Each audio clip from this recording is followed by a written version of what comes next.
Good afternoon. Beginning early this morning, approximately 100 members of federal, state, county, and local law enforcement agencies executed search and arrest warrants at approximately 20 locations in Spokane, Idaho, Nevada, and California. Our combined law enforcement actions have led to the arrest of 29 individuals. The individuals arrested are allegedly members of a multi-state organized crime enterprise that threaten the safety of numerous communities by distributing illegal drugs, engaging in acts of violence, and other criminal activities. As we have demonstrated today, the Spokane Police Department and our law enforcement partners are committed to the relentless pursuit of individuals whose criminal activities threaten the safety of our community. We will not tolerate the distribution of drugs, acts of violence, or any other criminal activities that threaten our city and/or the Spokane region. With me today are FBI Acting Special Agent in Charge, W.J. Abbott, Spokane County Sheriff Ozzie Knezevich, Spokane Valley Police Department Chief Rick Van Leuven, Washington State Patrol Captain Jeff Otis, United States Border Patrol Chief Patrol Agent Gloria Chavez, Spokane County Deputy Prosecuting Attorney Larry Haskell, U.S. Marshal Craig Thayer, DEA Acting Resident Special Agent in Charge Tom Sullivan, Homeland Security Investigations Assistant Special Agent in Charge Robert Median. I would now like to invite FBI Acting Special Agent in Charge W.J. Abbott to the podium. Thanks, Chief. Good afternoon. Today's multi-state, multi-agency, large-scale enforcement operation occurred throughout Spokane, Washington, and also in Coeur d'Alene and Rathdrum, Idaho, Las Vegas, Nevada, and San Diego, Long Beach, and Inglewood, California. The FBI and SWAT teams from partner agencies conducted the searches and arrests. We searched over 15 locations, the majority of which were here in Spokane and the Spokane Valley. We arrested 29 individuals. 10 now remain fugitives. We seized over $30,000 in alleged proceeds today. This operation targeted the alleged DEANDRE GAITHER criminal enterprise. This investigation began to focus on Gaither well over a year ago and has led us to pursue a variety of charges against Gaither related to drug trafficking. We believe we've brought down an enterprise engaged in significant criminal activity, both in quantity of crime and magnitude. We also believe our joint investigation disrupted this entire enterprise, from the street level to its command structure. Our operation today was supported by 39 indictments. The Spokane Violent Crime and Gang Enforcement Team combines the expertise and resources from many agencies. The team is a task force funded by the FBI's Safe Streets program. It addresses gang-related criminal enterprises and other violent crime matters in Spokane and the surrounding area. The many partners on the team work shoulder to shoulder, year-round, and often around the clock. These very valuable partners are the Spokane County Sheriff's Office, the Spokane Police Department, the Washington State Patrol, U.S. Border Patrol, the Washington State Department of Corrections, the DEA, the Spokane Regional Drug Task Force, the ATF, the United States Attorney's Office, the Spokane County Prosecuting Attorney's Office, and the FBI Safe Street Task Forces in Spokane, Tri-Cities, Coeur d'Alene, and Vancouver. This large-scale investigation also relied on invaluable partnerships with others in the U.S. Border Patrol, the U.S. Marshal Service, the Spokane Valley Police Department, Homeland Security Investigations, and other agencies. In addition, the scope of the alleged DEANDRE GAITHER criminal enterprise led us to work hand-in-hand with FBI offices in Las Vegas, Nevada, and Long Beach and San Diego, California, which also carried out searches and arrests early this morning. The FBI and its partners will continue to assess and address the full spectrum of potential gang and violent crime threats in this community and across the nation. It is also important to note that the indictments we are discussing are allegations, that each defendant is presumed innocent and entitled to, and I'm confident will receive, fair and impartial treatment through our federal and state court systems.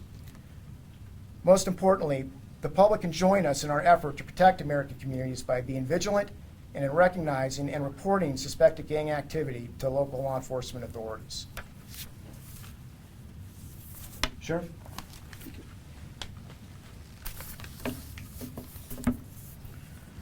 One of the things that I think that this operation highlights is the partnerships that have grown within this region.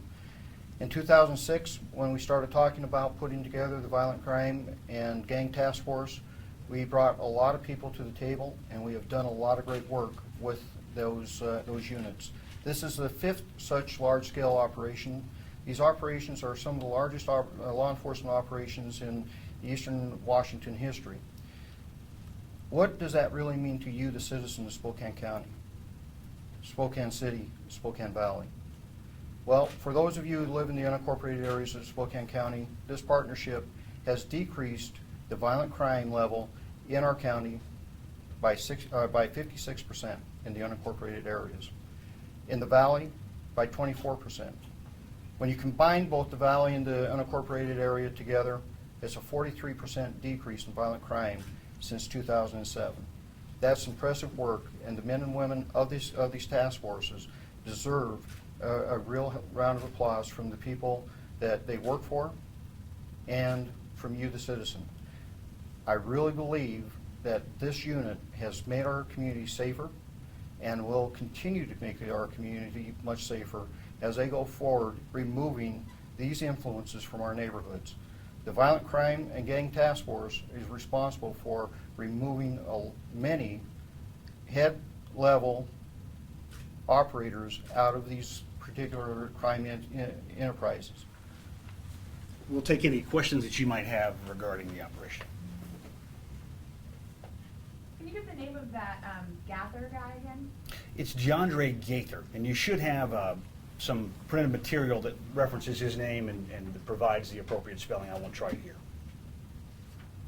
What kind of drugs are we talking about? It was a polydrug organization, polydrug meaning many drugs, PCP, oxycodone, methamphetamine, ecstasy or MDMA were the primary illegal drugs that you'll see charged in the indictment. And I should say indictments.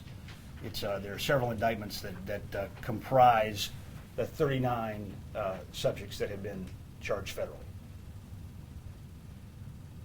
And do want to emphasize that these are allegations at this point, and the judicial proceeding will continue to fully evaluate those charges. Is there any violent crime involved? You know, violent crime and drug trafficking go hand in hand, but I'm not going to comment specifically on the violence associated with these individuals. You'll see an array of subjects that are alleged to have committed the federal crimes charged, and you can research other crimes, and you'll be hearing more about that as the litigation proceeds. Can you elaborate on how dangerous these people are? Without characterizing the defendants charged in this particular indictment, clearly continuing criminal enterprises present a danger on many levels. Suffice it to say that these individuals present a danger to every community, or individuals like this present a danger to every community. Not only in the drugs that they sow, but the ruined lives that are left in the wake of those that consume those substances and the violence that follows in the wake of illegal drug trafficking. Other question? I don't know if I'm cutting in front here, but I'm with the Coeur d'Alene Press. I'm just curious, did you guys arrest anybody in the Coeur d'Alene or Rathdrum location? I know there's a couple of fugitives in Rathdrum, and I know... There was an arrest in Coeur d'Alene. Okay. There are fugitives that were living in Rathdrum that are likely now in Southern California. But there was an enforcement action, or several of them, searches, and there was an arrest in Coeur d'Alene. So, you know, something, not to interrupt you, but these enterprises know no geographic boundaries. As you saw today, The investigation was rooted in Spokane, but extended to San Diego, to Inglewood, California, to Long Beach, California, to San Diego, California, to Las Vegas, Nevada. Clearly, the tentacles of these types of organizations reach far and wide. Can you say anything about what the Rathdrum and Coeur d'Alene locations, how perhaps what was going on in those houses, how they were related to this crime? No, I appreciate your question, but no, I can't characterize any particular location. But again, to say that this was an interstate criminal organization, at least it's alleged to have been, and so was the accompanying disruption and enforcement action. Are more arrests still possible? Yes. Okay. As was mentioned, there were 39, a total in this round of 39 total indictments. 10 of those individuals remain fugitives. They will be brought to justice. And there are other arrests outside those 39 are also possible for So indictments. there are 10 other people you hope to arrest in correlation with this? That is correct. That's also in your printed materials, who they are and what their names are. What else can you tell us about DeAndre Gaither? Nothing at this point. We're not going to release any more particularities about any particular individual, except what you'll see charged in the indictment or in the press release that is going to accompany today's press conference. Any last questions? Thank you. Yes. Yeah, Yes, sir. I'm sorry, maybe I'm missing is, and maybe this is clear to everyone else, but is this all one gang? You know, we're not going to discuss the intricacies of who was involved in what gang, except it's not lost on any of us. The bulk of the investigation was conducted by the gang enforcement team here in Spokane.